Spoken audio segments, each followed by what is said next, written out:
ये है one piece के 10 स्ट्रॉन्गेस्ट फ्रूट्स जो एगेड आर्क के टाइम पे इंट्रोड्यूस हुए थे। नंबर 10 पे वेगापंक का ब्रेन फ्रूट। इस फ्रूट की मदद से यूजर को अनलिमिटेड नॉलेज मिलती है, जहाँ पे यूजर का brain unlimited amounts of knowledge को स्टोर करने की पावर रखता है, जिसकी मदद से वो उसने परमानेंटली वर्ल्ड की हिस्ट्री और साइंटिफिक थियरीज को याद रख लिया था। खाली इस पावर का एक ही ड्रॉबैक है, जितना बड़ा और जितना ज़्यादा इन्फो होगा उतना ही ज़्यादा ब्रेन साइज में बढ़ेगा, जो एक पॉइंट के बाद बहुत ज़्यादा बड़ा हो जाएगा कि तुम इसे संभाल भी ना पाओ। उसके अलावा ये फ्रूट की कोई ड्रॉबैक्स नहीं है। वेगापंक सबसे स्मार्टेस्ट पर्सन है पूरे के पूरे वन पीस वर्ल्ड में, और क्योंकि information is power, offensive fruit ना होने के बावजूद भी एक स्ट्रॉन्गेस्ट फ्रूट बनने की पावर्स रखता है। नंबर 9 पे स्ट्रॉन्गर का हॉर्स फ्रूट मॉडल पेगासिस। इस फ्रूट की मदद से यूजर एक पेगासिस में ट्रांसफॉर्म हो सकता है। अपने फ्रूट की मदद से यूजर फुल्ली फंक्शनलिंग विंग्स को भी प्रोड्यूस कर सकता है, जो उन कुछ गिने चुने डेविल फ्रूट्स में बिलोंग करते हैं, जो उनके यूजर्स को एक्चुअल फ्लाइट दे सकता है। इस फ्रूट की पावर्स क्या है वो तो अभी तक ज़्यादा रिवील नहीं हुई है। जहाँ तक हमें पता है कि यूजर की फिजिकल स्ट्रेंथ, ड्यूरेबिलिटी और हीलिंग सिग्निफिकेंटली बढ़ जाती है इस फ्रूट को खाने के बाद। खाली प्रॉब्लम ये है कि ये फ्रूट एक घोड़े ने खाया है, इंसान ने नहीं, जिसकी वजह से इस फ्रूट की ट्रू पोटेंशियल क्या है और ये फ्रूट किस हद तक पहुंच सकता है वो हमें कभी पता नहीं चलेगा। नंबर 8 पे वास्को शॉट का ग्लग ग्लग फ्रूट। इस फ्रूट की मदद से यूजर एक लेकर ह्यूमन में बदल जाता है। इस फ्रूट की ट्रू पोटेंशियल क्या है वो तो अभी तक रिवील नहीं हुआ है, क्योंकि इस फ्रूट को ना तो ज़्यादा स्पॉटलाइट मिली है ना ज़्यादा स्क्रीन टाइम, लेकिन ये फ्रूट कमजोर तो बिल्कुल नहीं है। इस फ्रूट की मदद से यूजर अल्कोहल को वेपन में ट्रांसफॉर्म कर सकता है। यूजर अल्कोहल को अपने ओपोनेंट पे फेंक के उसी पे लाइटर फेंक के उसको एक एक्सप्लोसिव बना सकता है। After all alcohol is highly flammable. और यही नहीं, यूजर किसी को भी लेजिट चढ़ा सकता है, उसके कैपेसिटी से भी ज़्यादा पूरा का पूरा टल्ली बना सकता है, जिससे वो उन्हें इजीली हैंडल कर सकता है और हरा भी सकता है, जो सिर्फ कुछ एप्लीकेशन है इस फ्रूट के। आगे की ज़्यादा स्पॉटलाइट मिलेगी तभी पता चलेगा इसकी पोटेंशियल क्या है। नंबर 7 पे एडमिरल कुचाकू का विप फ्रूट। इस फ्रूट की मदद से यूजर भले विप्स को क्रिएट ना कर पाए अपने नाम की तरह, लेकिन हाँ, एग्जिस्टिंग विप्स के अंदर अपने पावर को चैनल करके वो जिस भी चीज़ पे लैश करेगी वो ऑब्जेक्ट ऑटोमेटिकली टेम हो जाएगा। ये पावर सिर्फ इनएनिमेट और इमोबाइल ऑब्जेक्ट जैसे कि बिल्डिंग है उन पे ही काम करती है।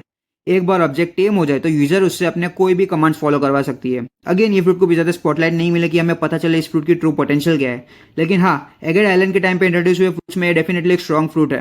नंबर 6 पे प्रिंस ग्रेस का ग्लोब ग्लोब फ्रूट। इस फ्रूट की मदद से यूजर क्ले को कंट्रोल कर सकता है। अब ये क्लियर नहीं कि ये पैरामीशा फ्रूट है कि लोगिया फ्रूट, क्योंकि क्ले सॉफ्ट मुशी भी हो सकता है और हार्ड भी हो सकता है एकदम।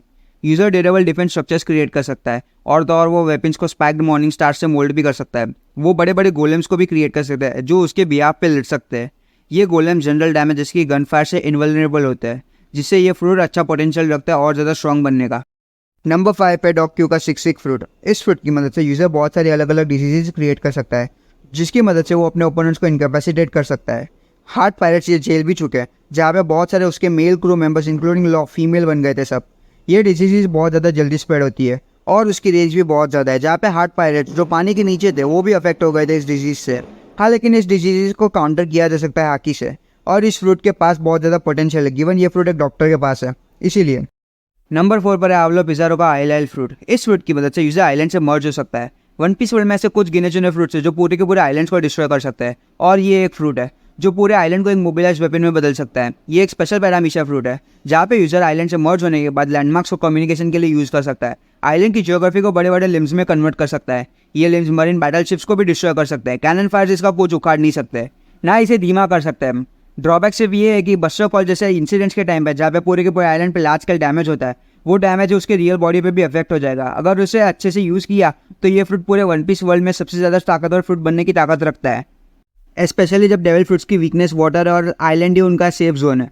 नंबर 3 पे जीसस बर्जिस का स्ट्रॉन्ग फ्रूट। अभी ये फ्रूट हमें एक्शन में पोस्ट वानो ही देखा है। इस फ्रूट की मदद से यूजर की physical strength super human level तक चली जाती है, और अभी तक किसी को भी नहीं पता इसके थ्रू मिली हुई स्ट्रेंथ की एग्जैक्ट लिमिट क्या है। हाकी तो भूल ही जाओ, हाकी तो अभी तक बात भी नहीं की है। इस फ्रूट की मदद से बर्जिस छोटे से पहाड़ को भी अपने हाथों पे उठा सकता है। वो इस पहाड़ को उठा के किसी पे भी फेंक सकता है, ऐसे उस पहाड़ में कोई वजन ही नहीं है, जो रोशन के मामले में इसको एक एक्सेप्शनली स्ट्रॉन्ग फ्रूट बना देता है। नंबर 2 पे वैन ऑकर का वॉप वॉप फ्रूट। इस फ्रूट की मदद से यूजर इंस्टेंट टेलीपोर्टेशन कर सकता है। इंस्टेंट टेलीपोर्टेशन एक बहुत ही ज़्यादा यूजफुल एबिलिटी है, और ब्लैक बेयर पैरेट्स इस फ्रूट की मदद से और ज़्यादा फॉर्मिडेबल बन जाते हैं। इस फ्रूट की मदद से यूजर कहीं भी टेलीपोर्ट कर सकता है। इस फ्रूट की कोई क्लियर डिफाइंड रेंज नहीं है, और ये फ्रूट स्नाइपर्स के लिए बेस्ट है, जहाँ पे वो अलग अलग वैंटेज पॉइंट्स पर टेलीपोर्ट कर सकते हैं अपने शॉट्स के बीच में। यह एबिलिटी एक बहुत ही ज़्यादा अच्छा डिफेंसिव टूल है, जो अपने यूजर को डेंजर से इजीली टेलीपोर्ट करवा सकता है और बचा सकता है। यूजर तो अपने साथ साथ दूसरों को भी टेलीपोर्ट करवा सकता है उनको टच करके। यह एबिलिटी में बहुत ज़्यादा पोटेंशियल और बहुत ज़्यादा स्ट्रॉन्ग बनने की ताकत रखता है। नंबर 1 पे सेंट सैटर्न का unnamed God like mythical zone fruit. इस फ्रूट की मदद से सैटर्न एक स्पाइडर लाइक ओनी में ट्रांसफॉर्म कर सकता है। ट्रांसफॉर्म स्टेट में वो अपने से वीकर ओपोनेंट को पैरालाइज करवा सकता है, और अपने से वीक हाकी वालों को वो मरवा भी सकता है अगर वो लोग उसकी तरफ देख ले तो। उसके पैर किसी भी इंसान की बॉडी को पियर्स कर सकता है। उसके पास इनक्रेडिबल रिजनरेशन एबिलिटी है, जहाँ पे वो अपने मिसिंग लिम्स को भी इजीली रिजनरेट कर सकता है। और ऊपर से वो 5 एल्डर में से एक है जिसके पास और क्या क्या पावर्स है किसी को भी नहीं पता। डेविल फ्रूट की क्या एबिलिटीज़ है, क्या एक्सटेंट है उसकी ट्रू पॉसिबिलिटीज़ का, पोटेंशियल क्या है इस फ्रूट का, कुछ भी नहीं पता, तो इसे और ज़्यादा खतरनाक बना देता है।